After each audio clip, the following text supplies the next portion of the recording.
Hello and welcome to Catalyze Music Academy. My name is Zaak Kerstetter, and as you can see, we're not going to be diving into live today. We're going to have a really serious, really important talk that we've been needing to have for a long time about the big W, the word that everybody tosses around on the internet, in the music studios, anywhere remotely related to music production.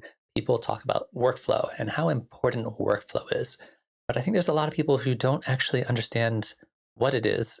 Therefore, they don't understand why it's important and why they need to be thinking about it. So I'm going to give you my personal take on workflow. It might be different than other people's.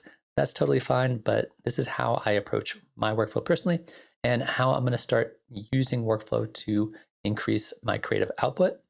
This is especially relevant for me because I just committed to doing one song per week for the entirety of 2022, so the next year and potentially beyond.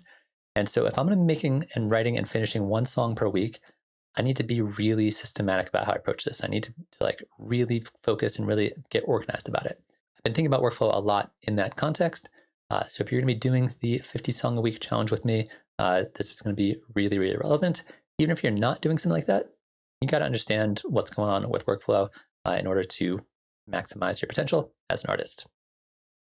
Before we dive into all of this stuff, though, I do want to let you know that if you are enjoying the content on the channel, please feel free to like, comment, subscribe, hit the bell button, hit all the buttons, whatever, all the buttons, hit the Patreon, whatever. It is very helpful for me, and I greatly appreciate it. This is my definition that I came up with workflow. I didn't look it up in the dictionary. This is just kind of what I felt like defined what workflow is to me personally. So workflow is a systematic framework for approaching the creative process that is designed to maximize the output of an artist. So I think this is really important. I think that when you sit down to make music, especially if you're doing it as a hobby or just something you do for fun, just something that's relax, that's totally fine. That's totally legit. But oftentimes that can lead to you wasting time. It can lead to you being distracted. It can lead to you not being focused. And so having a system in place that allows you to approach the process of making music, you have an order of operations, you have a checklist, you have things going on that help you stay focused and stay on task and actually making good music is really, really valuable. So essentially what this is going to do is going to allow you to consistently make good music. If you want to have a career in the music industry, you can't just have one song and that be it. You need to be able to consistently make something good. And in order to do so, you need to get your shit together. You need to get organized, and you need to understand your process, what that means, what works for you, what doesn't work for you, and it's going to be different for everybody. My systematic approach, my workflow might not work for you. It's different for every person, so try out different things and learn for yourself. So the way I like to approach workflow is essentially dividing up the process of making music into 6 different phases. Now, generally, I approach these phases sequentially. So phase 1, then phase 2, then phase 3, then phase 4, etc. And I try not to jump back and forth between different phases, because when I do, I end up wasting a lot of time and resources. And again, keep in mind that this is personally for me. It's been working for me. It's been something I've been growing and evolving over many years of making music. But if you have a different approach, go for it. So it's all about what works for you. But I'm going to go through my 6 phases of my workflow and how I approach them and what I do in each phase. So the first phase, I think, is really, really important. I think this is often overlooked in the process of making music. I think a lot of people think music starts with writing a song. I don't think so. I think music starts with preparing to write the song. So pre-production are all the things I'm going to do to, again, like make sure everything is lined up. So that way, when I feel inspired, when I'm ready to write a song, all of the pieces are in place. I can just sit down and start making music. I don't need to plug in any gear. I don't need to do anything. It's already there for me. So this is going to include things like building templates for yourself. It's going to be a big thing I'm going to be talking about on the channel very, very soon. Having a robust set of templates for mixing, for mastering, for production, for all that kind of stuff. Really, really important. Don't try to build your template or refine your template when you're making music. Because when you're making music, you want to focus on making music. Same thing is true for doing things like sound design. I do a lot of sound design when I'm producing, but a lot of my best sound design comes when I just sit down and purely work and focus on sound design. And then anytime I make a cool sound, I save it as a preset. And that way, when I'm actually writing my song, I don't need to switch back and forth between sound design brain and music writing brain. I can do music writing, drag in a sound I've already made, tweak it a tiny bit, and then move on. A big part of making these templates and making this kind of stuff is momentum. When you're feeling inspired and you're making music and you're working on it and it sounds good, you don't have to stop to say presets, or you don't have to stop to hunt down samples. You want to focus on making music and maintaining momentum when you're making music. So these things are things that slow down my momentum. Do them separately. Do them at a different time of day. So sample hunting, going through Splice, going around the internet, going through wherever you grab your samples from, finding good samples, downloading them, putting them in your sample library so they are ready to go when you're ready to start making music. Same thing kind of on the same lines, file management. Grabbing all the samples, download them, organizing your samples, making sure you know where all your kick drums are. All your favorite kick drums are in one place. All your favorite snare drums are in one place. Making extra folders, organizing things. Really, really important. Not something you want to do when you're making music. Another really important part of pre-production I found is getting inspiration. This can be just like sitting down and listening to tracks, getting ideas, or finding reference tracks. It's really, really helpful when you're hitting a wall with your music to have like a reference track to be like, this is the kind of vibe I'm going for. This kind of style, this is an influence to me. This is something that inspires me to make my own music. Having those ready to go and having just like a list of them can be really, really useful when you're actually making music. So pre-production is a great time to do that. Learning gear and plugins is another fantastic thing. Go into YouTube, watching some tutorials, watching my tutorials, watching somebody else's tutorials, whatever. You download a new piece of gear, you want to learn it. Take the time to learn all the ins and outs of the new synthesizer, the new cool thing you got. And that way, when you sit down to make music, you don't have to struggle to figure out how to make it work. You just know it because you spent the time dedicated to learning it separately. And then lastly here, we have studio upkeep. Just keeping your studio space clean, whether it's just your bedroom studio or you have a whole studio space, whatever. Make sure there's no trash around, make sure all the cables are cleaned up, making sure everything's in the right place, making sure your guitar is plugged in and ready to go. Just making sure that the space is ready to make music is, I think, actually a really important part about being in the right mindset to actually sit down and make some tracks. Have dedicated separate time just for this, and it will actually save you a lot of time when you're actually writing music. Phase 2 is going to be the content generation phase. So this is going to be just making ideas. It's like the brainstorming phase. This is just kind of like getting ideas out of your head into the computer and just seeing what happens. The session view in Ableton Live is specifically designed for this. It's designed to do this really well. So if you're not using the session view, that's totally fine. You can do this in the arrangement view, but I love the session view for this because I can just have lots of loops going and jump back and forth between different musical ideas on the fly and start to figure out what the foundation of my track is. And that's what this is about. So this can be things just like writing ideas, this can be writing beats, chord progressions, melodies, sound effects, all that kind of stuff. Sample flipping. Find some cool samples, turn them into something else, and all of a sudden that gives you an idea for what your track's going to be. Recording audio, if you're an instrumentalist or a vocalist or something like that, just recording some loops, recording some ideas, tossing it in there, seeing what happens. And then kind of really importantly here, just experimenting. This is really the kind of no bad ideas phase of making music, because you might have a very specific idea of what you want the song to sound like. Oftentimes it ends up sounding totally different. And this phase is all about just being open to ideas, being open to those happy accidents, and seeing what direction you end up going with your song. Another big part of this for me is placeholders. Do not waste time here focusing on details. Don't spend time here. Don't spend 30 minutes EQing your kick drum right off the bat. Put in placeholder drums. Just toss a kick in there. It's not perfect. It's fine. Just keep moving on. This again is all about maintaining momentum and just being able to okay, here's an idea for a beat. Here's an idea for bass line. Here's an idea for chord progression, and just keep moving on until you get, like I said, a foundation for a song. Oftentimes, I like to try to keep this phase under 2 hours. If I can do this in an hour, if I can get the basic concept for a track kind of visualized and kind of realized in under an hour, that's a real good sign. More than 2 hours, I start to lose momentum. I start to second guess myself. The whole process slows down. So I try to keep this pretty fast and just like I said, just experimenting, just seeing where I go. That's this entire phase. Once I'm done with that phase and I've got, like I said, the core idea for a song, I need to start arranging it.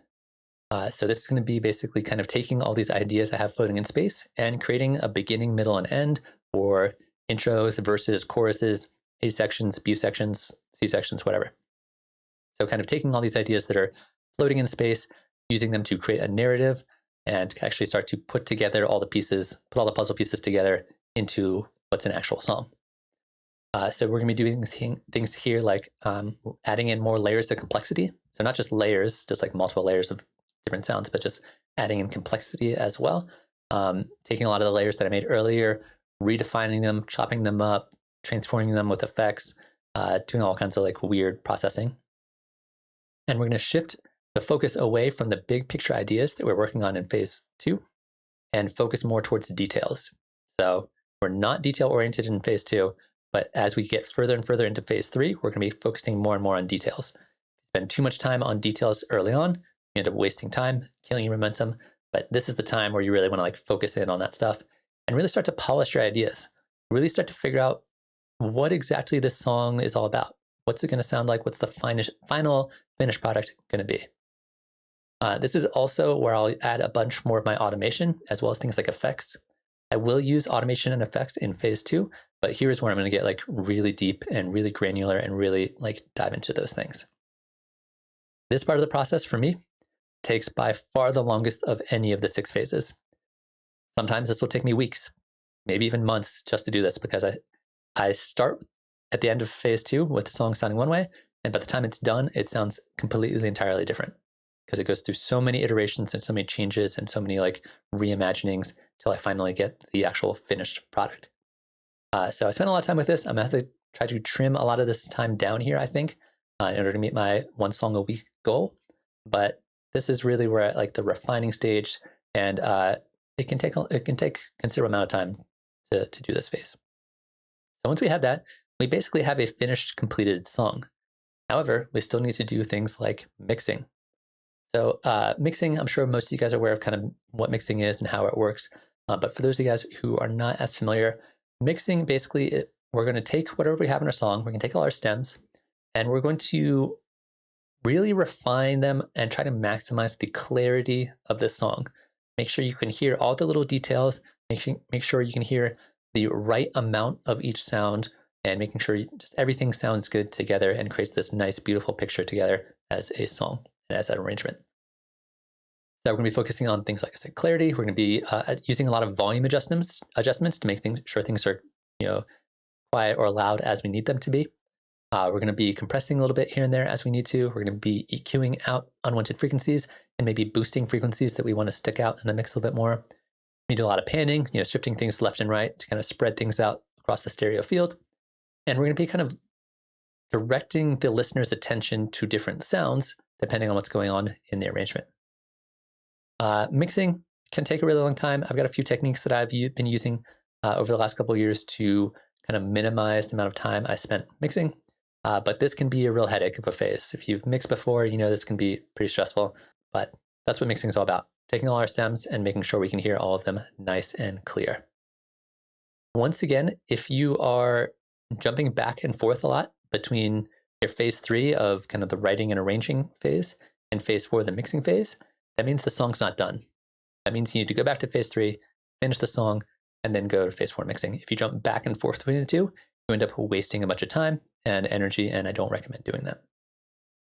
So once you're done with the mix, we're going to bump it over to mastering, where we're basically going to take the stereo audio file of our song, and we are going to put the final little bits of processing on it to make it sound nice and loud and consistent, while also maintaining dynamics and maybe doing like a little bit of saturation, a little bit of polishing here and there, maybe a few other effects depending on how complex your mastering chain is. But this is the last stage here where we're going to like just make sure that everything sounds nice and crisp and loud by running it through a bunch of compressors, saturators, EQs, limiters, all the kind of the classic mastering effects, which can be, if you're new to mastering, can take a long time. Once you get some experience with mastering, you can actually get through this fairly quickly in a lot of situations. So those are like the phase 4. There's like the 5 phases. That's like you got a finished final song ready to go. I also like to include phase 6, which is going to be post-production. Now I know post-production and like film and things means something different than what it means here, but it made sense that if we have pre-production, we also have post-production. So now we have a song. It's ready to go. The world is ready to hear it. But how do you actually get people to hear it? How do you get people to listen to it? Part of your responsibility as a music producer, unless you've got like a manager and a social media team behind you, you need to actually convince people to listen to your track. And this takes thought and effort and time, and it's worth considering. So this is going to include things like creating a release schedule, like knowing when it's going to be released, when the next couple tracks are going to be released, creating things like cover art, either making cover art yourself or paying somebody else to do it, or however you're going to get your cover art. Those are things that need to be done. Having a social media plan, how are you promoting it? How are you getting the word out to beyond just like your friends and family that you have a new track and it's really cool and people need to listen to it? You need to have a plan for that kind of stuff. This could also include things like sending this off to your friends. If you have people in your local community, people you hang out with, people that you work with in your world who are also music producers, have them remix it. That's a great way to build connections and community and help support each other as artists, is remix each other's tracks. This might be part of that. And that's all like, emails and things you need to do. Shopping things out to labels, working on your branding. No artist gets to go viral or gets to be super huge without thinking about their brand. What does it mean? What's your logo? What's your website look like? How do these all tie in with the cover art and the themes of your music and the songs? Like, they all work together to create a kind of artistic identity for yourself. So these are things you need to be thinking about in addition to just kind of like, okay, I made a song, I'm gonna put it on SoundCloud and it got 10 listens. No, like, you need to be thinking about how you can grow your artistic career, and you need to dedicate specific time to making sure you have a plan for all that kind of stuff. So those are the 6 stages, in my opinion. Pre-production, getting your stuff ready. Content generation, just creating ideas, whatever ideas they are, just throwing stuff against the wall, seeing what sticks, and just having fun with it. Then you're going to arrange things, put all these ideas together into an actual cohesive song. Then you're going to mix it, then you're going to master it, and then you're going to figure out how you're going to actually release it. Those are kind of the stages, those are the workflows. Those are things I like to dedicate my time to when I'm sitting down to work on music. And if I know which phase I'm in, it helps me stay focused to accomplish those specific tasks. So why? Why care? Why even think about this? Why is this relevant to you as an artist or me as an artist? The big thing here is time management. Time, no matter who you are, as an artist or just a human being, time is a resource. And in the modern world we live in, there are all kinds of distractions, all kinds of responsibilities. You got work, you got your family, you got your friends, you got your other hobbies, you got all the things in your life that you're paying attention to. You have limited time to work on your craft, to work on your music, to work on your artistry. When I was young, when I was in my early 20s and getting really into music production, I thought you had to spend 8 to 12 hours a day making music. Like, that's what you needed to do in order to be successful. And for some people that works. However, what I've found in the last couple of years especially is that I can only really stay focused hour and a half, 2 hours, maybe 3 hours max. If I try working on music for more than 3 hours in a row, I get distracted. I start checking my email. I start checking my phone. I start just my brain wanders. I'm not focused anymore. So what I've found is that by dividing my workflow up into these chunks, I can sit down, work for an hour and a half to 2 hours, stay laser focused the entire time, get a bunch of stuff done, and then I take a break. And I take a break to do other stuff, or I'll take a 10-minute break, 15-minute break, come back and then work some more. But just knowing that, like, being able to manage my time and be more attentive to my time and my focus and my energy has led to me not only creating more music, but also better music. I think quantity and quality of making music are almost synonymous. If you want to make quality, you need to make quantity. And if you make quantity, you need to be focused with your time, because you do not, at least I do not, have infinite time to work on music. So that's the whole point here. Staying focused, getting stuff done, being able to finish music and being able to release it. And that's what you need to do, especially if you, again, want to have a career in the music industry. Keep track of your time, stay focused to kind of know yourself, know your process, know what works for you, know what doesn't work for you. And the only way to do that is to try it out for yourself, see what works. So this all kind of comes down to, again, my inspiration for doing this whole thing is my 1 song per week goal that I'm setting for myself, which is going to be stressful. It's going to be a lot, and I'm going to have to focus a lot to accomplish this. But this is basically what I'm planning for in an average week in terms of how I can actually meet that goal. So on Monday, it's going to be pre-production day.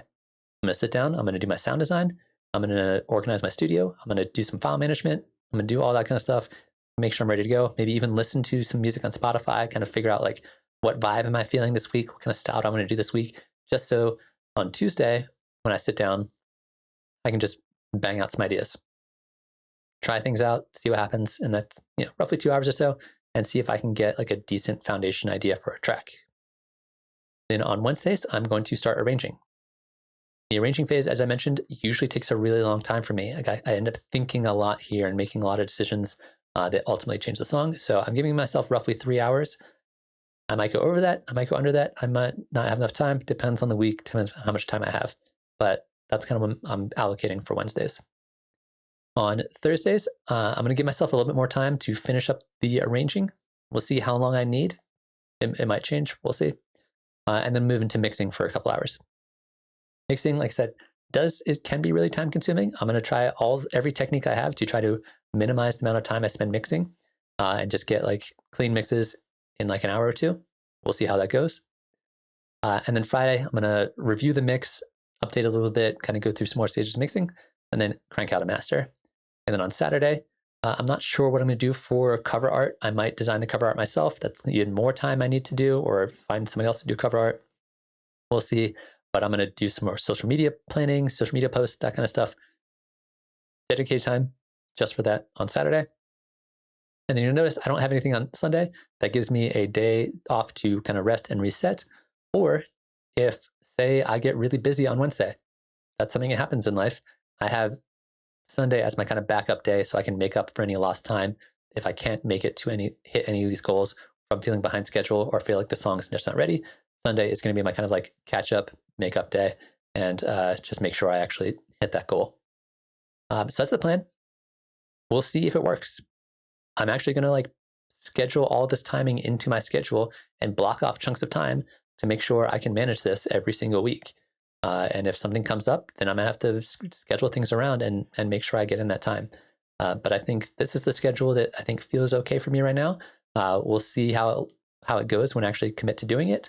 I'm going to do a couple test runs in November and December, and maybe I'll update this, and maybe I'll leave it exactly the way it is. We'll see how it goes. But this is why I'm thinking a lot about workflow, is making sure I hit deadlines, hit those goals that I have for myself, and I can follow through on my creative tasks that I'm setting for myself. You are more than welcome to join me here. As I mentioned earlier, you can check out the Patreon for all the info about content I'm doing related to the 50 Song Challenge. You can copy me exactly in terms of workflow. You can make up your own. That's totally legit. It's totally up to you. It's really about you and yourself and your own personality and the amount of time you have and how much you want to dedicate to making music. But that's going to be it. Hopefully you enjoyed watching that. Let me know in the comment section below. Is this useful information for you? Is this the kind of content you like to see on the channel? All that kind of stuff. I'm going to continue refining my workflow. And I think at the end of the year of doing this, of making a song per week, my workflow will look very different than it does now. It might get refined. It might change in all kinds of unpredictable ways. That's part of why I'm doing this whole project. I'm very excited about it. Hopefully you guys are too. And yeah, that's going to be it for this video. And I'll see you again soon.